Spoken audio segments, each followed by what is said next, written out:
अस्सलामुअलैकुम नाज़रीन, आप देख रहे हैं अलर्ट पाकिस्तान। तो जैसा कि नाज़रीन आप जानते हैं कि हाफ़िज़ सआद हुसैन रिज़वी को रिहा नहीं किया जा रहा, क्यों बिला वजह उनको अंदर रखा हुआ है। इस मुल्क में कानून कौन सा चल रहा है हमें कुछ नहीं पता चल रहा। आपको एक वीडियो क्लिप दिखाना है एक आशिक़ रसूल का, जिसने पुलिस की वैन में बैठ के कहा मुझे मार दो, अगर मैं मर जाऊं तो मेरे कब्र पे मेरी लाश पे TLP का लिख देना। तो नाज़रीन, वीडियो शुरू करने से पहले मेरी आपसे रिक्वेस्ट है कि चैनल को सब्सक्राइब कर लें और वीडियो को लाइक ज़रूर करें।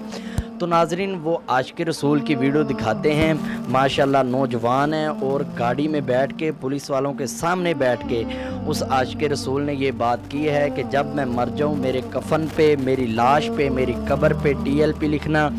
और इतनी हिम्मत और इतना जज्बा, अल्लाह पाक इस आशिक़ रसूल के जज्बे को और हिम्मत को सलामत रखे। आप वो वीडियो देखें। और दूसरी बात ये कि नाज़रीन, जैसा कि आप जानते हैं अल्लामा फ़रूक़ुल हसन साहब को भी इन्होंने कल पेश किया, उनकी सुनवाई हुई। अभी फ़िलहाल सुनवाइयाँ ही हो रही हैं, कुछ काम नहीं हो रहा। इससे हमें यही पता चल रहा है कि ये यज़ीदी हुकूमत कुछ करने वाली नहीं है।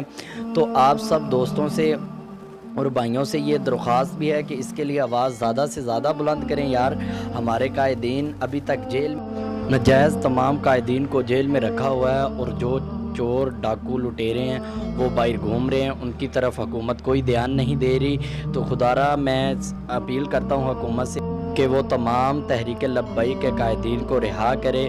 और नाज़रीन, कमेंट में अपनी राय का इजहार ज़रूर करें और वो आप वीडियो देखें और जो बैड बातें करते हैं इस तहरीक के बारे में वो अपने ईमान की हिफाजत खुद करें। मैं हर वीडियो में ये ऐलान कर रहा हूँ, अपने ईमान की हिफाजत करें आप।